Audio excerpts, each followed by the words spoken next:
Hello everyone, this is Eric and I'm just going to show you how properly drain a backflow device. This is a Backflow 765.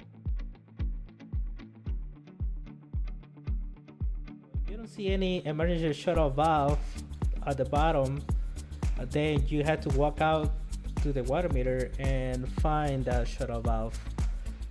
In this video you're going to see that I already went out and I looked for that shutoff valve, and it was already covered up with grass, so we just gotta get it cleaned out. And most of the time the customers don't even know that they had an emergency shutoff valve, so we gotta make sure we clean this up and we let the customer know.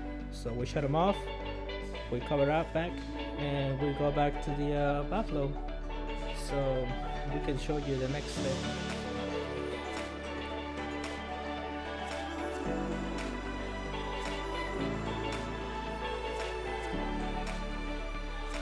Now that you're already back in the backflow, you're gonna drain out from those drain test cocks.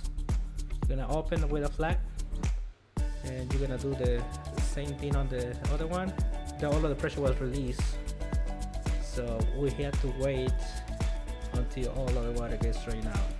You shake it a little bit so we make sure all of the water is out. If you can see, there is two different brass ball valves, because one of those was damaged, probably because the last freeze, and the reason why is because customer left this backflow all the way and he didn't drain it properly, so that caused that these brass ball valves crack. The reason why these ball valves crack is because water gets inside of those brass ball valves and got cracked right there between that. So just to prevent those, we need to make sure we get it drained properly and we switch this 45. You gotta turn this 45 degrees, so you make sure this one is properly drained.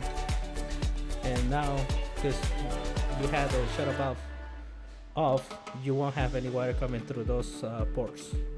So you gotta make sure you get a 45 degree. Once you get a 45 degree, you can easily re-insulate it and add an additional isolation pouch, so you make sure that this device won't freeze during the next freezing season. So that's it. Thank you.